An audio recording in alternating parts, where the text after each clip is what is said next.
நண்பர்களே, வேற ஒன்றும் இல்லை. என்னடாச்சுன்னா திமுகவோட அமைச்சர் மனோ தங்கராஜ் இருக்கார்ல, அவரோட கோமணத்துல தான் சுத்தியா உருவியா போட்டாங்க. கொஞ்சம் நஞ்சம் பேச்சாங்க இருந்தாலும் பேசினாப்ல.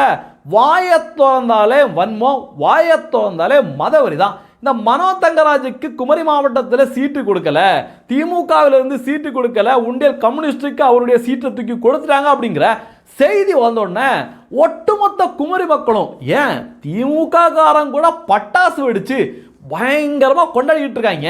ஏன்னா இந்த மனோ தங்கராஜ் குமரி மாவட்டத்துக்கு ஒரு மண்ணாங்கட்டியும் பண்ணலை.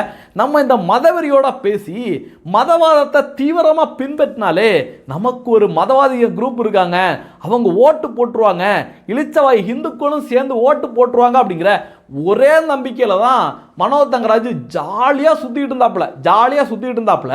அது மட்டும் கிடையாது, திமுக தலைமைக்கு கோபாலபுரம் குடும்பத்துக்கு போக வேண்டியதை ஆள் என்ன பண்ணியிருக்காப்புல, அபேஸ் பண்ணி பாக்கெட்டில் போட்டிருக்காப்புல. விடுவாங்களா? கோபாலபுரம் குடும்பம் விடுமா? கணக்கு பார்த்து தட்டி பறிச்சிருக்காங்க. உன்னுடைய தொகுதி கிடையாது அப்படின்னு பிடுங்கிட்டாங்க. இந்த செய்தியை கேட்ட உடனே குமரி மாவட்டம் முழுவதும் உண்மையிலேயே மாசான கொண்டாட்டம். எனக்கு இந்த மனோ தங்கராஜ் கிட்ட சரியான கடுப்பு என்ன தெரியுமா? பிரைம் மினிஸ்டர் நரேந்திர மோடி அவர்கள் உலகமே போற்றக்கூடிய தலைவராக இருந்துட்டு இருக்காரு. அவர் நம்ம தமிழ்நாட்டை பெருமைப்படுத்துகிற மாதிரி தமிழர்களோட செங்கோல் எடுத்துகிட்டு போய் புதிய நாடாளுமன்ற கட்டிடத்தில் வைக்கிறதுக்கான பூஜைகள் நடக்குது. அந்த பூஜையின் போது செங்கோலுக்கு சாஷ்டாங்கமாக பிரைம் மினிஸ்டர் நரேந்திர மோடி அவர்கள் மரியாதை செலுத்துறாரு. அந்த புகைப்படத்தை எடுத்து போட்டு மூச்சு இருக்கா மானம் ரோசம் அப்படின்னு இந்த மதவெறி பிடிச்ச மனோ தங்கராஜ் ஒரு பதிவு ஒன்று போடுறாப்புல.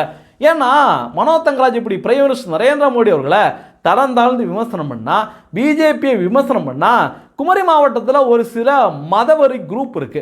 அவங்க எல்லாம் ஆஹோ ஓஹோ மனோ தங்கராஜோட தைரியத்தை பார்த்தீங்களா எப்படி அப்படின்னு பயங்கரமாக கொண்டாடுவாங்க. அது மட்டும் கிடையாது, இந்த மனோ தங்கராஜோட மனசில் முழுக்க மதவெறி தான் ஓடிட்டு இருக்கு. சமீபத்தில் மனோ தங்கராஜோட பால்வளத்துறையை பறிச்சுட்டு கொஞ்ச நாள் ஐயா அம்மானு கெஞ்சி கூத்தாடி மீண்டும் பால்வளத்துறையை கொடுத்தாங்க.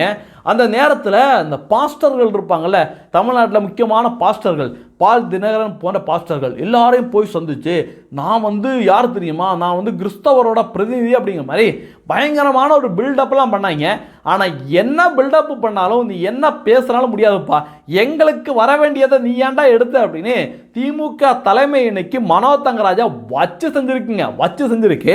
அது மட்டும் கிடையாது, இப்போ பிஜேபி இந்த மாதிரி இந்தந்த தொகுதிகள் போட்டியிட போகுது அப்படிங்கிற தகவல் வந்தோடனே இந்த மனோ தங்கராஜ் என்ன தெரியுமா பதிவு போடுறாப்புல, இந்த முறை குமரி மாவட்டத்தில் பாஜக வாங்கும்படி 2029 டெல்லி வரை எதிரொலிக்கும் அப்படின்னு. ஐயா மனோ தங்கராஜ் ஐயா, கேவலம் உண்டியல் கம்யூனிஸ்டுக்காக 2029 2026 உங்களுடைய கோமணத்தை திமுக தலைமை உருவிருச்சு. என்ன பில்டப் பார்த்தீங்களா?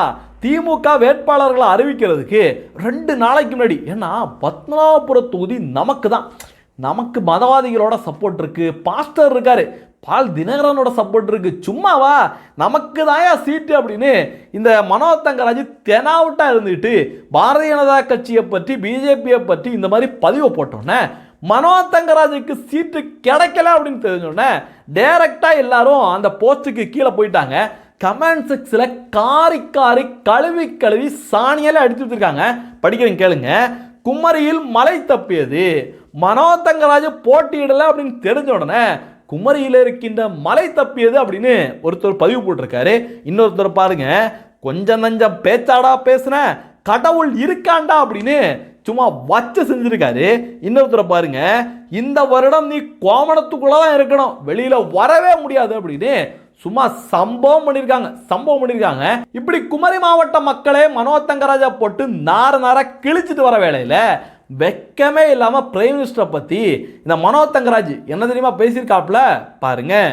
சார், என்னோட கேள்வி என்னன்னா, பிரைம் மினிஸ்டர் மோடி சார் கிட்ட உங்களுக்கு பிடிச்ச பண்பு, பிடிக்காத பண்பு? இல்ல, எனக்கு நம்முடைய பிரதமர் மோடிகள்கிட்ட பிடிச்சது அவருடைய நடிப்பு, பிடிக்காதது அவர் சொல்லிய போய். இந்த இழிப்பும் தெனாவட்டும் பாத்தீங்களா? இதுக்காக தான் இந்த கோமணத்தை உருவி விட்டாங்க போல இருக்கு. ஐயா கோமணம் சார், நடிப்பில் ஆஸ்கார் விருது கொடுக்கணும் அப்படின்னா திமுகவில் இருக்கின்ற செந்தில் பாலாஜிக்கு தான் கொடுக்கணும். ஏன்னா அவர் தான் ஈடி வரையில் ஐயோ அம்மா அப்படின்னு என்னென்ன ஆக்ஷனை போட்டு ஃபேன்ல உச்சா போனதெல்லாம் பார்த்துருப்போம். அதனால நடிப்பை பத்தி திமுக காரன் பேசவே கூடாது. உதயநிதி நடிக்காத நடிப்பா, ஸ்டாலின் நடிக்காத நடிப்பா, யோ கோமனோ ஏதோ பேசணும் அப்படிங்கிறதுக்காக ஏதோ பேசிட்டு இருக்காத. இனிமேவாவது வாய் கொழுப்பை அடக்கிட்டு வாயை பொத்திக்கிட்டு இருந்தனா உனக்கும் நல்லது, குமரி மாவட்ட மக்களுக்கும் நல்லது. இப்படி மனோ தங்கராஜுக்கு மட்டும் கிடையாது, விசிகேவில் இருக்கின்ற சானவாஸ் இருக்கார்ல, அவருடைய சீட்டையும் திருமாவளவன் புடுங்கிட்டு விட்டுருக்காப்ல. என்னது, சானவாசுக்கு திருமாவளவன் சீட்டு கொடுக்கலையா? என்னடா அங்க நடக்குது அப்படின்னு விசாரிச்சு பார்க்கல. உண்மையிலேயே காரி துப்புற சாக்கடை கதையா இருக்கு. திருமாவளவன் பயங்கரமா திமுகவுக்கு சொம்படிச்சிட்டு இருக்காப்ல. ஆனா அதை விட ஒரு படியும் மேல போய் ஷானவாஸ் திமுகவுக்கு பயங்கரமா சொம்படிச்சு இன்ப வரைக்கும் கழுவி விடுறதுக்கு கூட தயங்காம பயங்கரமா சொம்படிச்சு திமுகவோட தலைமை கிட்ட ரொம்ப நெருக்கமா இருந்திருக்காரு. இது திருமாவளவனுக்கு பயங்கர கோபத்தை ஏற்படுத்தி இருக்கு. என்னது, நான் தான் ஏன் காலங்காலமாக அந்த குடும்பத்துக்கு சொம்படிப்பேன், இன்பாவுக்கு சொம்படிப்பேன், இன்பாவோட மகனுக்கும் சொம்படிப்பேன், நீ என்ன புதுசா போய் எங்க போய் சேர்றது அப்படின்னு இவர் ஷானவாஸோட சீட்டை பிடுங்கி விட்டுருக்காப்ல. உண்மையிலேயே திமுக கூட்டணியில் நடக்கிற கதைகள்லாம் பார்க்கல செம காமெடியா போயிட்டு இருக்கு. அடுத்து பார்த்தீங்கன்னா சத்யராஜோட பொண்ணு இருக்குல்ல, அதுக்கும் சீட்டு கொடுக்கல. அது மேடைக்கு மேடை எப்படியாவது சீட்டு கொடுப்பாங்க அப்படிங்கிற நம்பிக்கையில திராவிடம் தெரியுமா அப்படி மைக்க பிடிச்சிட்டு திராவிடம் தெரியுமா, பெரியார் தெரியுமா, நாங்க யார் தெரியுமா, ஐயா எங்க ஸ்டாலின் யார் தெரியுமா, எங்க சேகர் பாபு வந்தாருன்னா அப்படி உருட்டி தள்ளிடுவாரு அப்படின்னு என்னென்னமோ பில்டப் காட்டுச்சு. அதுலயும் ஒரு கொடுமை என்ன தெரியுமா, சத்யராஜ் மேடைக்கு மேடை என்ன பேச்சாடா பேசுன நீ அப்படின்னு சொல்ற மாதிரி ஈவே ராமசாமியோட டைரக்ட் பேரன் நான் தெரியுமா, விடமாட்டேன் அப்படின்னு பயங்கர பில்டப்புங்க. ஸ்டாலின் அவர்கள் சாதாரண ஆட்சி நடத்தல, சொர்க்கத்தையே தமிழ்நாட்டுக்குள்ள கூட்டிட்டு வந்துட்டாரு அப்படின்னு பயங்கரமா பில்டப் கொடுத்தாங்க. சேகர் பாபு விட்ட நாயா வாலாட்டிக்கிட்டு விசுவாசமா இருந்தாங்க. கடைசியில அப்பாவும் பொண்ணுக்கும் அல்வாவை தூக்கி பயங்கரமா சொருவி இருக்கு வாயிலேயே. இப்படி பல காமெடிகள் நடந்துட்டு வரையில இந்த லொடுக்கு பாண்டி கருணாஸ் இருக்காப்ல, திருன்னு திமுக கிட்ட இருந்து ஒரு சீட்டை வாங்கிட்டு வந்துட்டு இருக்காப்ல. எல்லாருக்கும் பேரதிர்ச்சி. என்னையா இது, சத்யராஜ் பொண்ணுக்கும் சீட்டு கொடுக்கல, மனோ தங்கராஜுக்கும் சீட்டு கொடுக்கல, ஷானவாசுக்கும் அங்கிட்டு சீட்டு கொடுக்கல, ஆனா இந்த லொடுக்கு பாண்டிக்கு எப்படா சீட்டு கொடுத்தாங்க அப்படின்னு எல்லாரும் அதிர்ச்சியா வந்து பார்த்துட்டு இருக்க வேளையில ஒரு வீடியோ ஒன்று வைரலா போயிட்டு இருக்கு. ஒட்டுமொத்தமாக முன்னாள் மாணவர்கள் பொதுமக்கள் அனைவரையும் இணைத்து ஒரு 5 கிலோமீட்டர் தூரத்துக்கு ஒரு பேரணியை நடத்துகிறார். பேரணி முடிவதற்கு முன்பாகவே போர் நிறுத்தம் அறிவித்து விட்டார்கள். புரிந்து கொள்ளுங்கள், தளபதியுடைய சாதனையில் இதுவும் ஒன்று. எப்படியெல்லாம் பேசுறான் பாத்தீங்களா? இந்த பேச்சுக்காக தான் வந்து சீட்டு கொடுத்திருப்பேன் போல இருக்கு. எது எப்படியோ 2026 தேர்தலோட திமுக தமிழகத்தை விட்டு போனா ரொம்ப சந்தோஷம். இந்த தகவலை பத்தி நீங்க என்ன நினைக்கிறீங்க அப்படிங்கிறதையும் பதிவு பண்ணுங்க. நன்றி, ஜெய்ஹிந்த், வந்தே மதரம்.